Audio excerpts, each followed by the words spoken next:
वाढिला विठूचा गजर हरिनामाचा झेंडा रोविला विठूचा गजर हरिनामाचा झेंडा रोविला वळवंटी चंद्रभागेच्या गाठी राम मान। आपने मेरा चैनल सब्सक्राइब नहीं किया हुआ तो पहले सब्सक्राइब के बटन पर क्लिक करके मेरा चैनल सब्सक्राइब कर लें और साथ वाले बेल के आइकन पर लाजमी क्लिक कर लें ताकि हर आने वाली वीडियो के अपडेट आपको बर वक्त मिल सके।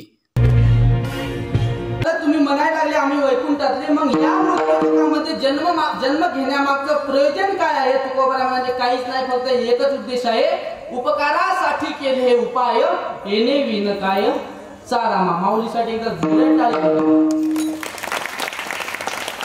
जसा प्रमाणाचा भाव असेल तशी चाल दिली पाहिजे, गोड एकदम जसा प्रमाणाचा भाव आहे तशी चाल। तुकोबरा म्हणाले आम्ही या ठिकाणी फक्त उपकार करण्यासाठी आलो, बाकी आम्हाला काही घेणं देणं नाही। शब्द बघा कसे वापरले, येणे विनकाय चाड आम्हा। चाड म्हणजे काम, याच्या व्यतिरिक्त आम्हाला काही सुद्धा कामधंदा नाही।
याच्या व्यतिरिक्त आम्हाला काही काम धंदा नाही। येणे विनकाय चाडामा, बाकी काही घेणं देणं नाही। बरं आता 5 जण सांगितले उपकार करण्यामध्ये, 5 जण नदी उपकार करण्यासाठी, पर्वतापासून उगम पावल्याच्या नंतर जोपर्यंत समुद्राला मिळत नाही तोपर्यंत ती जगावर फक्त उपकार करत चालते नदी। त्याच्यानंतर वृक्ष हे परोपकारासाठी आहे।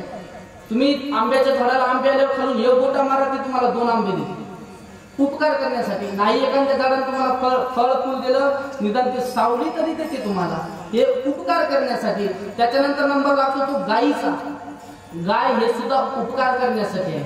नंतर नंबर लागतो हा पृथ्वी मातेचा, धरणी सुद्धा उपकार करण्यासाठी आहे। आता आणखी उदाहरण सांगतो तुमच्या लक्षात येईल कसं। माणसाची लात लागली माणसाला तर माणसं सहन करतात का?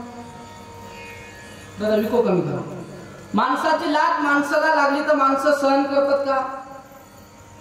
बोलत चला माईसोबत मी हनुमान गेले बरं का, आता बोलत का मी दुश्मन हो का तुमचा? मागच्या वर्षी आलतो ना मी, थोबाड पाहिल्यासारखं वाटायलाच नाही, मग बोलत चला ना, काय अडचण नाही। मी भाषा कळायला लागली का? काय लागली का? बोला ना, काहून तुम्हाला प्रेमाची भाषा समजत नाही? अहो बोला ना, मी सांगितलं फक्त बोलत चल, ते नाही बोललं ना असं वेगळं गेलं का मग विसरून जाते। मोह काम म्हणजे म्हशीच्या वगैरे सारखं आहे, हिरवं खायचा नाद लागला की दुधाचं विसरून जात असतो। नाही कळलं फक्त बोलत चला, काही नाही कळलं तरी चालते, फक्त बोलत चला। काय सांगू लागलो? कीर्तन। तुला कशाला बोलवलं ना? थोबाड तोंड्या तू सांग। त्या दिवशी कीर्तनात बाई मी आम्हाला कोटरो घालतं, म्हातारी उभी राहिली, तुला कशाला बोलवलं? थोबाड तोंड्या तू थांब म्हणे। बराबर मी आहे तिचं, त्याचं कुठं चुकत आहे? पैसे मिळाले घ्यायचे रान ठोक्यान द्यायचं का? अहो गर्दीतून चालताना माणसाची लात माणसाला लागली तर माणसं सहन करत नाही ना। आणखी सोपं सांगतो, आता हरिपाठ होऊ द्या, दन हरिपाठ झाला आणि पंगत बसली तिकडे की बाया इथून पळतात, माणसा सगळं सांगायला लागलो ना मी। माणसं बाया इथून पळतात. बरं पळता पळता एखाद्या बाईची लात बाईला लागू द्या, लगेच बोलतो थोबाड मध्ये तुला दिसन झालं का नाही म्हणत का नाही. म्हणजे माणसाची लात माणसाला लागली तर माणसं सहन करत नाहीत. आम्ही वयाच्या 85 वर्षापर्यंत जोडे घालून पृथ्वी तुडवली, एकही दिवस रागावली नाही. का? परोपकार करीत राहणं पृथ्वीचा धर्म आहे. पृथ्वीचा धर्म हा जगावर उपकार करणं आहे. आणि त्याच्यानंतर नंबर लागतो तो संतांचा, जगाच्या कल्याणा संतांच्या विभूती आणि देह कष्टविती परोपकारी. किंवा ज्ञानोबराच्या भाषेमध्ये बघा, ज्ञानोबरा म्हणतात देखे प्राप्तार्थ जरी झाले निष्कामता पावले सुद्धा तयारी कर्तव्याशी उरले लोका लागी. ज्ञानोबरा म्हणतात जगांसाठी ज्यांचं जीवन आहे त्यांना संत म्हणतात किंवा त्यांना अधिकारी म्हणतात. आणखी सोप्या भाषेमध्ये सांगतो, जे जगासाठी जगतात त्यांना अधिकारी म्हणतात, जे स्वतःसाठी जगतात त्यांना भ्रष्टाचारी म्हणतात. अहो माणसाचं जीवन हे समाजासाठी असलं पाहिजे. संत हे उपकार करण्यासाठी आहेत. आता दुसरा मुद्दा मांडतो, कोणी कोणावर उपकार करते, काहीतरी संबंध पाहिजे का नाही?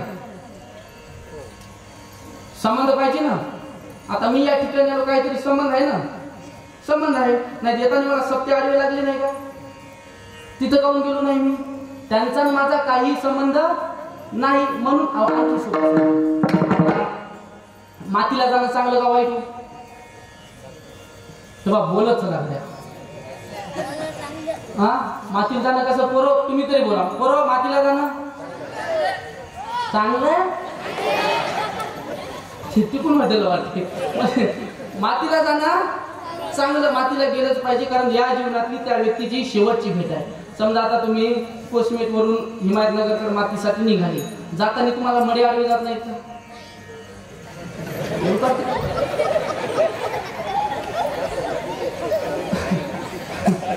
जाताना मडे आडवे जातात, मग तुम्ही तिथं काऊन जात ना? तिथं काऊन जात? हसण्यावर नेऊ नका, माझा मुद्दा तुम्हाला पटला पाहिजे. हा संबंध नाही म्हणून तुम्ही जात ना. म्हणजे संबंध असल्याशिवाय उपकार परोपकार ह्या गोष्टी होऊ शकत नाहीत. हा एक मुद्दा झाला. आणि दुसरा मुद्दा असा असते, त्यांचा आपला काहीच संबंध नाही तरी सुद्धा उपकार करते माणूस. उदाहरण सांगतो, आता हिमायतनगरचा माणूस आहे, त्या व्यक्तीचा तुमच्या गावातला कुणाचाही तीळ मात्र सुद्धा संबंध नाही, काहीच संबंध नाही. तुमच्या गावाच्या शेजारी 2 एकर त्या बुवानं वावर विकत घेतलं, त्याच्यामध्ये चांगला कांदा लावला आणि तो बुवा हिमायतनगरला निघून गेला. त्या कांद्याची एवढी पात झाली, मोठी पात झाली, हिरवगार शेत दिसायला लागलं. 4-5 म्हशी आल्या आणि ती कांद्याची पात खाऊ लागल्या आणि तुम्ही डोळ्यानं बघितलं. व्यवहाराने बोला, तुम्ही काय करसाल? काय करसाल? हिसकावून देसाल ना. काय हिसकावून देणार? तुमचा त्याचा काय संबंध? बोला, तुम्ही बोला, मी चहा पिऊन येतो. तुमचा त्याचा संबंध काय आहे? काय हिसकावून देणार? याचं उत्तर आहे, नुकसान झालेलं देखवत नाही म्हणून तुम्ही हिसकावून. बरोबर आहे? नुकसान झालेलं देखवत नाही म्हणून तुम्ही हिसकावून देणार. हे तुम्हाला कळालंच नाही. आणखी सोपं सांगतो, आणि अजून सोपं करतो. आमची आजी होती. आमची आजी, आता मी पार लगे 7वीला होतो तेव्हापासून कीर्तन करतो. 7वी 8वीला होतो, आळंदीला होतो, तेव्हापासून मी कीर्तन करतो. पाटील जरा लहान होतो, म्हणजे आता काय म्हातारा झालो नाही, आता बी लहान असावं, पण तेव्हा जरा कमी घ्यायचो. वेळ कीर्तनाचा वेळ. आलं लक्षात? बघा, एवढं जरी लक्षात आलं तर जरा लहान होतो आपल्याला. तर मी कधी जरी कीर्तनावर घरी गेलं तरी आमची आजी उठायची. त्याला आता कळालं, पण कळालं ना शेवटपर्यंत का होईना, कळालं ना बस. ज्याला नाही कळालं उद्या संध्याकाळी जेवायला. मी कधी जरी कीर्तनावर गेलो तरी आमची आजी दार वाजवा. आम्ही दार वाजवली की आजी उठायची. बाबा मला म्हणायचे, बाबा आला, हो ये बाबा बस. मला माहित आहे कमीत कमी अर्धा तास हिचं प्रवचन ऐकायला फक्त माहित मला. मी किती उशीर होते बस म्हणायची. बाई म्हणत, बाई उद्या सकाळी बोलू, आता झोपू दे मला. नाही म्हणे, सकाळी उठायच्या आधी निघून जातो, बोल म्हणे जरासं. बसलो तिच्याजवळ. काय म्हणे? हे म्हणजे काय? हे म्हणजे काय? हे तुझ्या माईचं?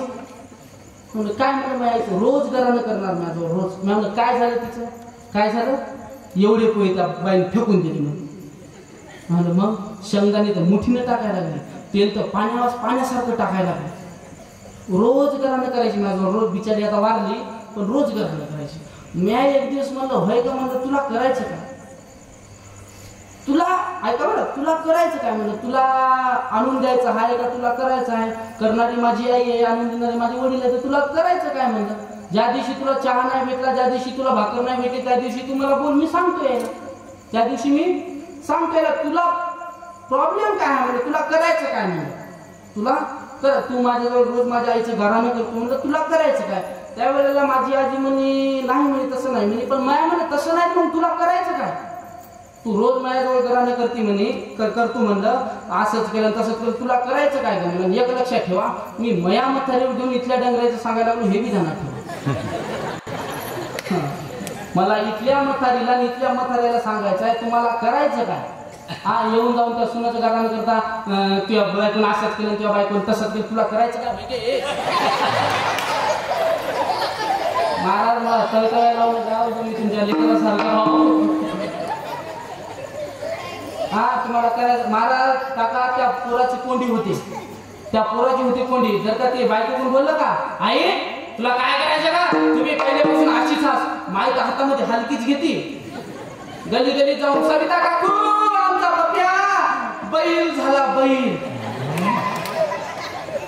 असा होता काय आमचा पप्या, या केरसुनीच्या नादाला आमचा पप्या बिघडून गेला. म्हणता की नाही घे म्हणत ना का, पहा ना यायचं यायला कळाल्यावर कशा हसत होता. हा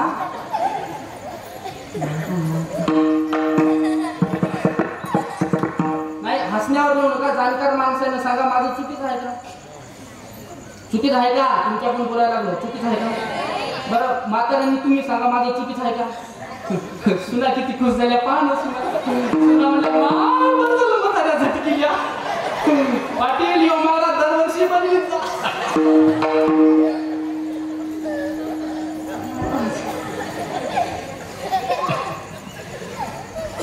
तुम्हाला सांगून मला जमाना. बरं मला सांगा चुकीचं आहे काय, तुम्हाला करायचं काय. तुम्हाला हा माझा मुद्दा याच्या पुढे आहे बघा. मी माझ्या आजीला म्हणलं तुला करायचं काय म्हणलं, तुला चहा भाकर नाही भेटला त्या दिवशी तू मला बोल. माझ्या आजीच्या डोळ्याला पाणी आलं, तिनं सांगितलं हे बघ मला काही करायचं नाही, तुमच्या संसाराशी तुमच्या प्रपंचाच्या बद्दल मला थोडंसं सुद्धा काही घेणं देणं नाही. म्हणजे पण एक काळ होता आपली फार गरिबी होती, आणि होताच तसा काळ. एक काळ होता आपली फार गरिबी होती. आता तुमच्याकडे पैसा आला म्हणजे ज्या वेळेला तुला आळंदीला शिकाय जाण्याचं मला बोल लागली, ज्या दिवशी तुला आळंदीला शिकाय जायचं होतं त्या दिवशी घरची बाजरी इकून हरभरा इकून मी तुला जाण्यासाठी 500 रुपये दिले. आता तुमच्याकडे पैसा आला. एक काळ होता मी स्वतः शिळ अन्न कण्या बाजरीच्या कण्या खाऊन शिळ अन्न खाऊन नाही इटलेलं अन्न खाऊन आम्ही दिवस काढले. तर आता तुमच्याकडे पैसा आला, माझा आणि तुमच्या संसाराचं काही घेणं देणं नाही. मला वेळेवर चहा भेटते, मला वेळेवर भाकर भेटते, माझा आणि तुमच्या संसाराचं काहीच घेणं देणं नाही. पण वाटोळ झालेलं मला माझ्या डोळ्यामध्ये देखवत माझा मुद्दा लक्षात. वाटोळ जशी आमची आजी म्हणाली, वाटोळ झालेलं मला माझ्या डोळ्यानं देखवत नाही. मग लोकांनी तुकोबारांना प्रश्न केला, तुकोबाराय तुम्ही म्हणायला लागले या ठिकाणी उपकार करण्यासाठी आले, पण लोकांचा तुमचा अर्थार्थी काय संबंध आहे. तुकोबाराय म्हणाले लोकांचा माझा अर्थार्थी काही संबंध नाही, पण वाटोळ झालेलं मला माझ्या डोळ्यानं बघू वाटत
लोकांचा माझा अर्थार्थी काहीच संबंध नाही, मला काही घेणं देणं नाही.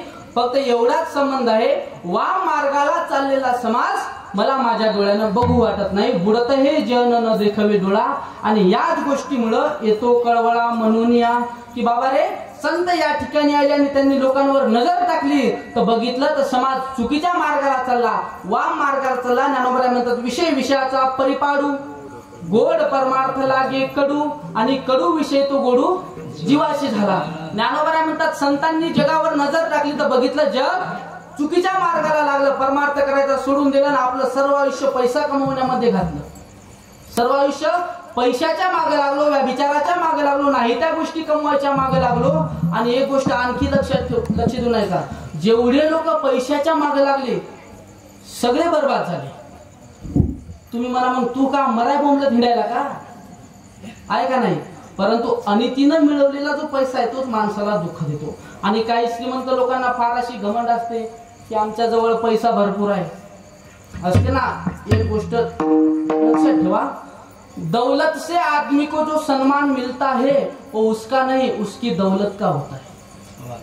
अहो, पैशानं तुम्हाला जी किंमत मिळते दादा, ती तुमची किंमत नसते, तुमच्या जवळच्या पैशाची किंमत असते. संपू द्या तुमच्या जवळचा पैसा, कोणी विचारते तुम्हाला? म्हणतात जवळवरी चलंगा तवरी म्हणती माझा, मानिती लहान थोर देह सुखाची आकाशा. जोपर्यंत तुमच्याजवळ पैसा आहे लोक तोपर्यंत तुमची किंमत करतात, पैसा संपल्याच्या नंतर तुम्हाला पुत्र सुद्धा विचारत नाही. म्हणून आयुष्यभर पैसा कमवण्यापेक्षा माणसं कमवायला शिका, परमार्थ करायला शिका.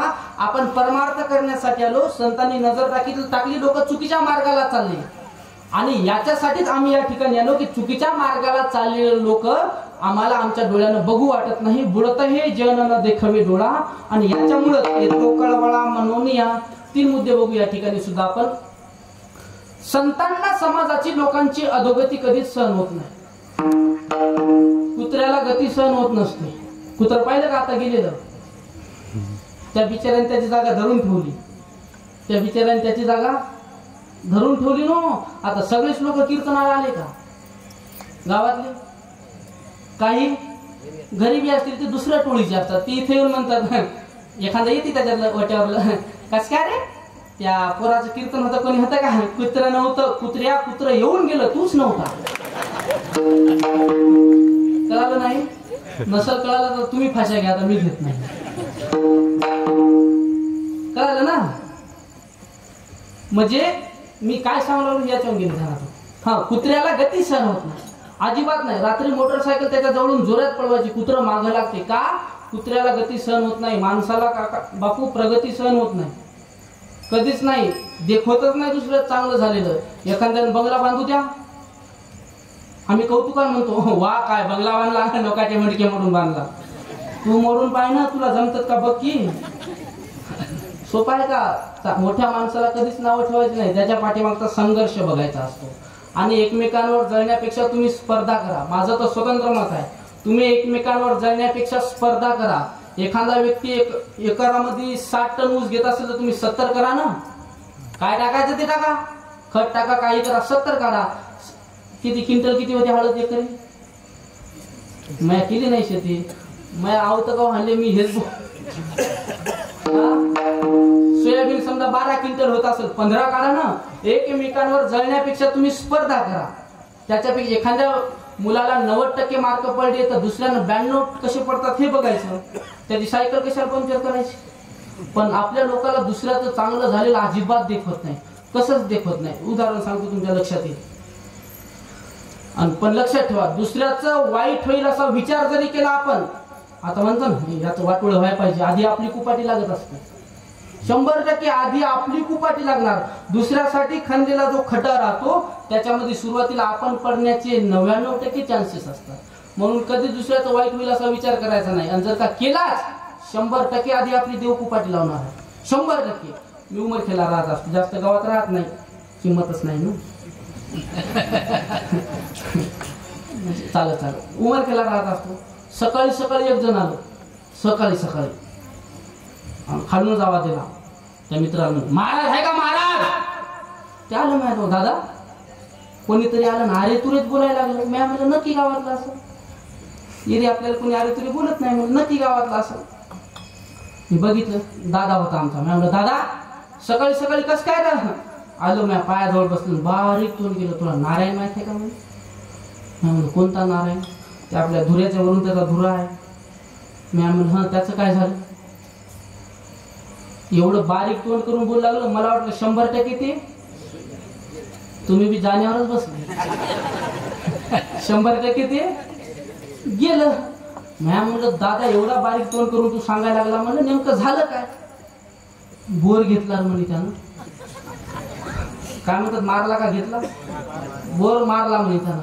मी म्हणलं मग मारू दे. म्हणलं तुला आंबट व्हायला काय? लईच पाणी लागलं म्हणे मी म्हणलं मग त्याला पाणी लागलं तर त्याला पाणी लागलं तेव्हापासून मला झोप नाही म्हणे. मी म्हणलं इथं पाणी मुरायला लागलं का त्याच्या बोरचं? पण मी म्हणलं मग बरं काय करू? म्हणलं नाही म्हणे तू गावाकडे चल म्हणे मला. मी म्हणलं दादा म्हणलं मी गावाकडे काय त्याच्या पाण्याच्या उजवणीचं कीर्तन करायचं का काय करायचं? म्हणलं हा काय करू? म्हणलं का चल म्हणे गावाकडे. म्हणजे कशाला? म्हणे आपल्याला बोर घ्यायचा म्हणे.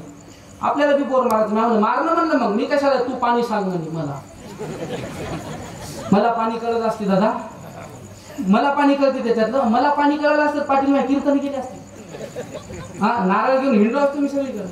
पाणी आपल्याला कशाचं कळते मला त्याच्यातलं काही कळत नाही. आणि तुम्हाला सांगतो अजिबात महाराज सगळ्याच कीर्तनकार लोक भरोसा ठेवत जाऊ नका. तसा मी तर 2 नंबरचा आपला दुसऱ्या दिवसाचा सहजासहजी भरोसा ठेवायचा नाही मला. आम्हाला त्याच्यातलं काही कळत नाही. आणि लोक आम्हालाच प्रश्न विचारतात. खाऊन विचारतात माहिती आहे का? मग वजनच पडत नाही काका. मग वजनच पडत नाही. महाराज कसा पाहिजे? सफरचंदासारखे गाल, फुटबॉल सारखी ढेरी, खांब्यासारखे हातपाय, रट्याच्या रट्या असल्या की महाराजाचं वजन पडते. मी असा मायकाच्या दांडी सारखा धरता दाढी नाही बॉडी नाही. आपलं वजनच पडत नाही. एकदा चोपदार मी अंगावर धावला सरक बाजूला महाराज येणार आहे. म्हणलं बापू मीच महाराज आहो. काय करता? आपलं वजनच पडत नाही. आपलं वजन कीर्तन झाल्यावर पडते. म्हणून मला काही बी प्रश्न विचारतात काही बी त्याच्या मनात आले तसे सहजात आठवलं सांगतो. कीर्तन झालं बसलो होतो खाली. दादा बसलो खाली. एक माणूस आला. मला म्हणजे बाबा जेहरी. म्हणलं जेहरी 200 रुपये घ्या. धरली खिशात टाकली. म्हणजे आमची मंडळी आहे. मंडळी करती मंडळी बायको बारदाना आता कळाला काय बी म्हणतात बायकोला. लोक सगळं बिघडून गेले. बायकोला पिलू म्हणायला लागले. बिघडून गेले महाराज. संस्कृतीचं ध्यान नाही का? ही नाही महाराज. जग बिघडून गेले महाराज. बरं ते जाऊ द्या. मला प्रत्येक कुत्र्याचा आहे का मांजराचा आहे का काहाचा आहे होते? बरं जाऊ द्या. पिलू काय 60 किलोचा असते का? 60 किलो त्याला पिलू म्हणत नाहीत. आमच्या इकडे त्याला सांड म्हणतात. बिघडून गेले माणसात. आमचा भजन आहे बायकोला गबरू म्हणतोय. नाव सांगत नाही. गबरू काय करता म्हणजे आमची मंडळी आहे. मी म्हणलं बरं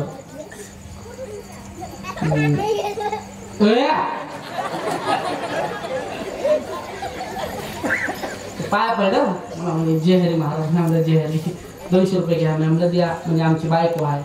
म्हणलं बरं गरोदर आहे.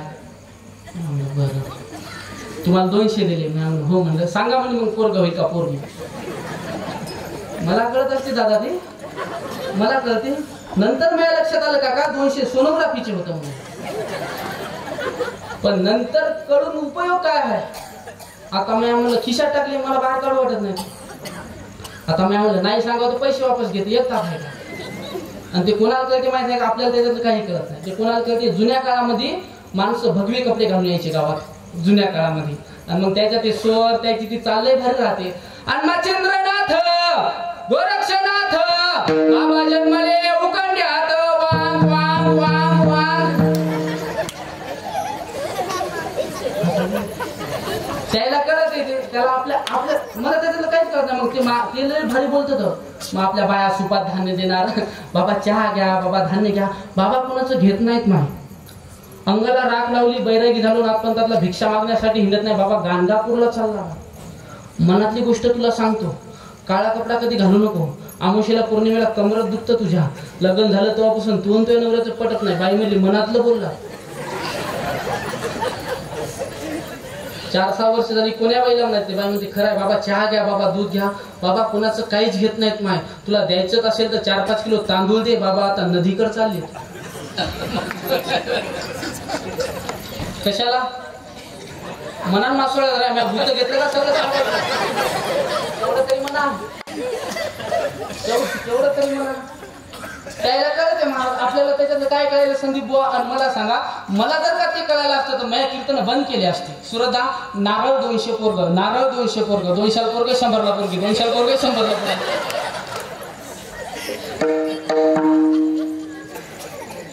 बिगर भांडवली धंदा केला असता बापू. 200 पोरग 100ला. पण मी आम्हाला नाही सांगा तर पैसे वापस घेते. पण मी चॅप्टर मानू, म्या बायावर केल्या, मी आम्हाला जाय पोरग होणार ते मया पुढचं निघलं. नाही झालं तर पोरगी नक्की होणार.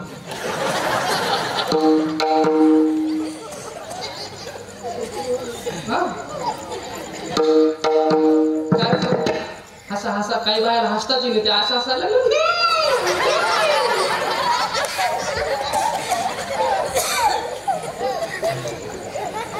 आपल्याला त्याच्यातलं काही कळत नाही महाराज, काहीच कळत नाही. ते मया म्हणे मला पाणी सांग म्हणे. अरे मी म्हणलं दादा मला काही कळत नाही म्हणलं. सांग म्हणे रोज 2 गाव बोंबल्यात हिंडतो म्हणे, तुला मग पाणी कळत नाही का? बुवा पुरं म्हणतो. मी म्हणलं दादा मला कळते म्हणलं. नाही असं नाही, मला कळते म्हणलं, पण तांब्यावर पियाचं का गिलासभर पियाचं एवढंच कळत नाही. आता मया नाही म्हणलं ना काका, मया नाही म्हणलं, त्यानं आयडिया केली. त्याला माहित होतं महिन्यात स्फोट आपल्याला बरोबर होते. त्यानं 500-500च्या 7-8 नोटा काढल्या. 500-500च्या नोटा काढल्या. अशा मी पुढे अशा मोजल्या खडखड खडखड आणि अशा दाखवल्या. त्या नोटा पाहिल्या की मला चौकड झरेच दिसू लागले. जिकडे पाहिजे तिकडे भीतीतून पाणी दिसू लागले. आता हिरव्या पाण्यामुळे पांढऱ्या पाणी कळत नाही का बापू? चट कळत आहे मला, कळते म्हणलं चल गेलो वावरात. पण मला कशाचं कळते, पण आव्हाना लागते. मी म्हणलं जाय नारळ आण म्हणलं. पाट आणलं एका पाटावर त्याला बसवलं. एक नारळ मी हातात घेतलं. अख्खं वावर हिंडलो, कोठच नाही फिरलं. नारळ कोठच नाही फिरलं. मी गेलो कटाळून हिवराच्या झाडाखाली गेलो आणि नारळ घेतला, मीच गरकून फिरलो. नारळ का फिरते, मीच गरकून फिरलो. मी आम्हाला मस्त पॉइंट आहे मला हनुमानली तर बोर. ते म्हणे पण ते नंतर म्हणे एक ध्यानात ठेव म्हणे, नारायण दादाचा झरा आपल्या झऱ्याला आला पाहिजे म्हणे, हे ध्यानात ठेव. बोर घ्यायचा म्हणे आपल्याला, पण नारायण दादाचा झरा आपल्याकडे आला पाहिजे म्हणजे त्याचं पाणी इकडे आलं पाहिजे म्हणजे असा बोर घ्यायचा. मी म्हणलं हिचं पंचायत झाली, पण त्याला एक मग टेक्निक असते. आता माझ्याकडे क्लास लावा सगळ्याला शिकवतो. त्याला कसं राहते, आता एक पॉईंट इकडं आणि एक पॉईंट इकडं, मग त्याला असं पाहावं लागतं. एकदा इकडं पाहायचं, एकदा इकडं पाहायचं. नाही म्हणलं दादा लागते म्हणलं पाणी, पण आपल्याला कमीत कमी 1200 फूट बोर घ्यायला लागते. एवढ्या खोल काय ते विचार करणार नाही म्हणलं. कमीत कमी 1200 फूट बोर घ्या. मी दिली पिन ठोकून त्याला विचार केला. आता 1200 म्हणल्यावर 5 लाख रुपये तरी लागतील. त्याने हिशोब लावला. 2 लाख रुपये उसाचे होतात, 1 लाख रुपये हळदीचे होतात म्हणे, 1.5 लाखाचं बायकोचं सोनं मोडतो, 50 कमीच पडायचे. इस्लापूरच्या मेवणीला 50 मागतो म्हणे. मेवणीच्या परस्पर मला नाही म्हणत नाही म्हणे, घेते 5 लाख म्हणे. मला म्हणे जमते म्हणलं की मला जमीन उचलू फेकू लागली. माया म्हणलं आता जर का पाणी नाही लागलं तर पण्या हे तुला बोरात टाकू मारते म्हणलं. इथं नाही पाणी लागलं तर मशीन बनवली, ते नारळ बाजूला केली मशीन सुरू. 400 फूट गेलं माऊली, नुसता फुकुटाच, नुसता धुरला. 400 फूट गेल्यावर तेवढ्या गडबडीत त्यानं माझ्याकडे असं बघितलं, असं करू लागलं. मी बी चॅप्टर मी त्याला असं केलं.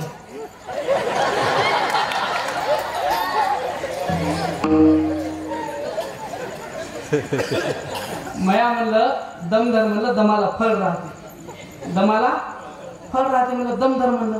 800 फूट बोर गेला, नुसता फुकुटाच. मला भर हिवाळ्यात घाम आला. डोकं मेंदूत पण पडलं. म्हणलं काय करावं काय नाही. माझ्या गावातला एक जण गाठला, अविनाश भाऊ सारखा. मी म्हणलं तुम्हाला 500 देतो, मला गावात नेऊन सोडा. जर वावरात पडलं माग धोत्रानं पळणं होत नाही, काय नाही, खेळू मारील म्हणलं तुला. हे गावात माऊली सारखे संदीप दादासारखे 4 माणसं धरतात हे भांडण गाऊन करायला. हा वावरात बेदो हाणेल मला धरून. मी म्हणलं अविनाश भाऊ तुम्हाला 500 देतो, मला गावात नेऊन सोडा. गाडीवर बसलो, घरी घेऊन सण झोपलो, गुंडावलो. 1200 फूट बोर गेला सुरतला, नुसता फुकुटा, पाणी नाही काही नाही. मला त्याच्यातलं काहीच कळत नाही, खरंच कळत नाही महाराज. आता मी कोणाला आशीर्वाद देतो म्हणलं तरी लागत नाही लागत. आशीर्वाद द्यायसाठी ज्ञान पाहिजे, सुधार शाप द्यायसाठी तप पाहिजे. आपल्याजवळ दोन्ही नाही, मग आशीर्वाद तर लागतच नाही. मागच्या वर्षी सहज एकाल दिलता, चालता चालता जाय म्हणलं तू कल्याण होईल. यावर्षी भेटलं म्हणलं कसं काय बरं आहे का? हो म्हणे 2 एकर इकलं म्हणे आपण, झालं म्हणे कल्याण. असा आपला आशीर्वाद. शाप बी लागत नाही मला, त्याच्यामुळे मी देत नसतो. आता म्या म्हणलं होतं पाणी सांगितलं होतं 1200 फूट बोर मारला, नुसता धुरडाच लागला. गुंडाळून घरी जाऊन झोपलो. सकाळी सकाळी आलं, चिखलानं भरलेले कपडे, ते बायावरी केलेल्या, आलं असं बारीक फोन करून मी पायाजवळ बसलं. बाबा उठ ना महाराज, कसा झोपला? मग सत्यानाश करून कशी झोप लागली तुला? उठ ना.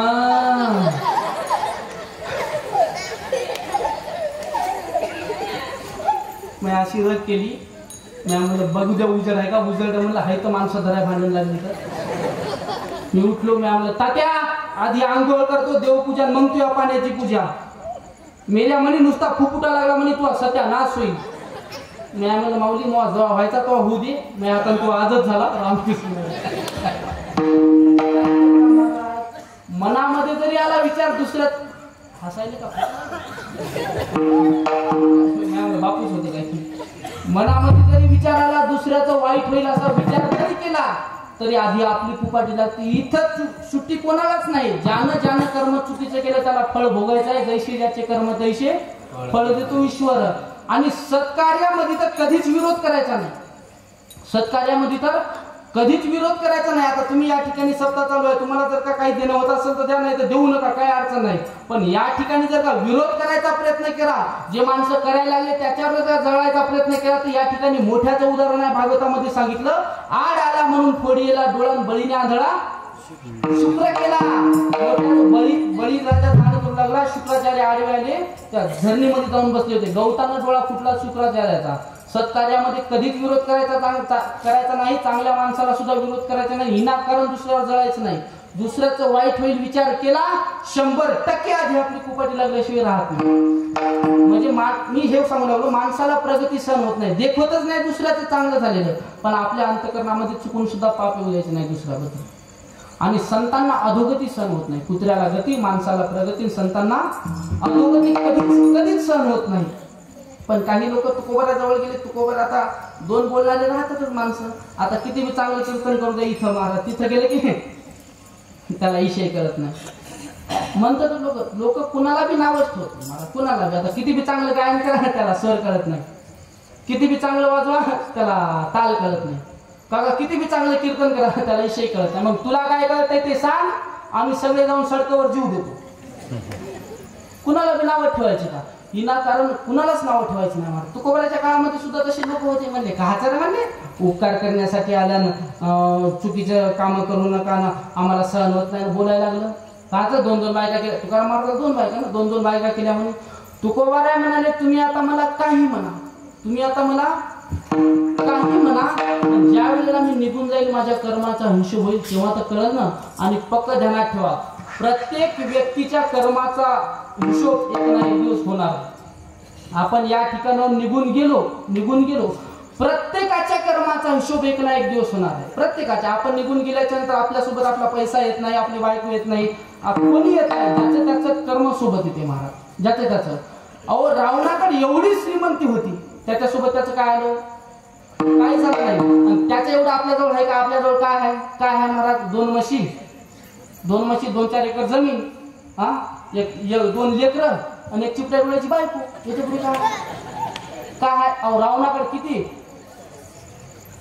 80,000 बायका एक सुंदर होत्या, एकदम भारी होत्या. आपल्या बायकासारख्या नव्हत्या. पवाराकडे बाहेरून भिताराकडे चालायचं. चांगल्या बायका त्याच्यासोबत आलं नाही, फक्त त्याचं कर्म त्याच्यासोबत आलं. मग आपल्यासोबत सुद्धा आपलं कर्मच येणार आहे. आता तुमच्या पुढे आता किती वेळ आहे? 15 मिनिटं राहिली आपले बाकी. 10 मिनिटात सांगतो, 5 मिनिटात बंद करतो. बंद करा वाटायला नाही, थांबा जरा 15. मी वेळेच्या पुढे जात नाही. वेळेमध्ये केलं तरी तेवढंच आहे. म्हणजे थंडी हो, थंडी वेळेमध्ये थंडीचं प्रमाण तेवढंच आहे ना. उग वाऱ्या वादनात 10 आता तुमच्या पुढे स्वर्गच उभा करतो. कसा आहे 10 मिनिटं इकडे लक्ष द्या. टाईट बसा तो कधी बेटे बेटे सावधान जना गाना मान आप 15 ऑगस्टला राहते पण या 15 ऑगस्टला शाळेमध्ये असंच असते. शाळेतली मजा लय भरला. जुन्या काळातली शाळा कुठं भरायची? बापूच्या काळातली कुठं भरायची? लिंबाखाली. मास्तरच्या मूडवरची शाळा. मास्तरचा मूड बदलला शर्ट काढायचा खोटीला आठवायचं पोरं जा आता शेंगा घेऊन या. होती का नाही शाळा? आता राहिली नाही महाराज. पहिल्या शाळेमध्ये मजाच होती. एक आता आठवलं मास्तर होता शर्ट काढून ठेवून खुर्चीवर झोपलं बिचार. योगायोगाने त्या दिवशी कलेक्टर शाळा तपासायला. योगायोगाने त्या दिवशी कलेक्टर शाळा तपासायला आला आणि एक पोरग नेमकं डबा खायसाठी घरी गेलो होतं. त्यानं कलेक्टरची गाडी बघितली आणि पळतच आलं गुरुजी गुरुजी गुरुजी गुरुजी गुरुजी. कलेक्टर माणूस तो कलेक्टर दरवाजात आला. हे खुर्चीवर बनेल घालून झोपलं होतं. आता मला सांगा कलेक्टर शाळा तपासायला आला चालू ड्युटीमध्ये खुर्चीवर झोपला. नोकरी जाईल का राहील? पाटील नोकरी जाईल का राहील? 100% जाणार ना. कलेक्टरनं वर्गात पाय टाकल्या बरोबर जे गचकून उभं राहिले पोराला म्हणजे पोरं हो याला दंड म्हणतात. याला मनगट म्हणतात पोरं. याला पोट म्हणतात. कलेक्टर नुसता टकटक पावला. कलेक्टर मला गुरुजी लई शाळा तपासल्या पण विद्यार्थ्यांवर एवढं प्रेम कपडे काढून शिकवणारा पहिलाच गुरुजी बघितला. या वर्षीचा आदर्श शिक्षक पुरस्कार तुम्हाला आंधळ्याची वरात आणि बहिऱ्याच्या घरात. जुनी शाळा महाराज. आता स्वर्ग सांगतो तुमच्या पुढे लक्ष देऊन ऐका. इथून आपण गेलो की प्रत्येकाच्या कर्माचा हिशोब होणार आहे. आता देव समजा आता इथं व्यासपीठावर देव बसला वरी देव. उजव्या बाजूला 2 माणसं बसले त्याचं नाव आहे चित्र आणि गुप्त. चित्रगुप्त समजा 2 जण चित्रगुप्त माऊली नामचे संदीप बुवा चित्रगुप्त. आता इकून एक माणूस आहे मोठाच्या मोठा साखरदांडामध्ये धरून त्याचं नाव यम. यम यमदेव तिथं उभा. त्याच्या बाजूला जीव म्हणजे तुम्ही आम्ही. मग तिथं आल्या आल्या जीव म्हणणार राम राम राम राम राम राम या या या. लय लवकर आले. जेव्हा मेवणीच्या लग्नात केलं होतो आणि पुढे आल्यावर धडकिलं बरं बरं बरं बरं या या. मग ते जीवाची जाणार देवा मी उजव्या हाताला जाऊ का दक्षिणी हाताला. उजव्या हाताकडे स्वर्ग आणि दक्षिणी हाताकडे नरक. मग ते म्हणजे थांबा जरासं. मग चित्रगुप्ताला यायचं ना. चित्रगुप्ता यायचं बघा बरं कसं काय आहे ते. मग चित्रगुप्ताजवळ जगाचं भांडवल आहे. सगळ्या जगाचं भांडवल आहे. देवानं जन्म देतानाच 2 व्यक्ती सोबत दिली. इकडे चित्र बसलेलं आहे ते गुप्त. गपचूप फोटो काढतो म्हणून त्याचं नाव चित्रगुप्त आहे. गपचूप ते तुम्हाला वाटते मला कोणीच पाहिलं. जिथं कोणीच पाहत नाही तिथं देव पाहत असतो. ते तुमचा बराबर फोटो काढून घेणार मला. ते मग तिथं काहीच चालत नाही. दूरच्या धाब्यावर जाऊन प्यायची. गावातले ओळखतील म्हणून गाडी पाठीमागून लावायची. चित्रगुप्त फोटोच काढून घेते महाराज. मग ते म्हणा चित्रगुप्ता यायचं बघ बरं कसं काय आहे ते. मग ते बरं का ते हे घे मला करूनच दाखवतो. मग त्याशी वही काढणार. चित्रगुप्त आपली एक वही काढणार. त्याच्याजवळ आता तिथं बोट लावलं की आधार कार्ड स्कॅन होते. हा केवायसी केली का नाही लाडक्या बहिणीची? हा प्रत्येकाचं तिथं निघणार आहे. तिथं सगळ्याचा बायोडाटा आहे. मग चित्रगुप्त म्हणणार कोट लावस तू? मी कोसमेटचा आहो. कोसमेटचा आहोस? बरं बरं बरं. मग चित्रगुप्त वही काढणार. त्याला पाहायसाठी वेळ लागणार. भारत देश हे पाकिस्तान दिसायला लागलो. भारत. हा भारत. राज्य कोणतं तू? मी महाराष्ट्रातला. महाराष्ट्र. जिल्हा नांदेड. तालुका किनवट. देवा मी किनवटचा आहो. गाव रे देवा मी कोसमेटचा आहो. कोसमेटचा आहोस? कोसमेटचा. बरं बरं. चित्रगुप्ता बघ बरं देवा चांगलं दिसायला लागलं. सप्त्यात मदत बी होती याची. पट्टी दिलती का? हो देवा पट्टी बी दिलती. हो देवा मस्त दिसायला लागलं. पण तिला रोज जेवायला जायचा झाडून काढायचा. बरं बरं. मग त्याला विचार हो देवा देवा मग सगळं बरोबर आहे. भागवताला देवा बायको जात होती. तुला काय झालं रे? नाही देवा आमचा देव देव तिच्याकडेच दिलेला आहे.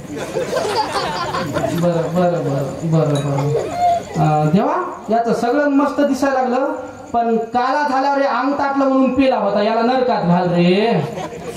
किती बी परमार्थ करा. एक टोकन जरी दारू पिली का लेवल येऊन जाते त्याची लेवल येऊन जाते. मग हे जशाचा तसा हिशोब वर गेल्याच्यानंतर प्रत्येकाचा निघणार आहे. जेवढे जेवढे चांगले कामं ते आपल्याला उजव्या हाताला घेऊन जाणार आहेत आणि जेवढे जेवढे वाईट कर्म केले ते सगळे डाव्या बाजूला जाणार आहेत. मग जीवनामध्ये प्रत्येकानं फक्त कर्म चांगले करायचे. एकदा सर्वांनी भजन करा हात वर करून सगळ्यांना सगळे जण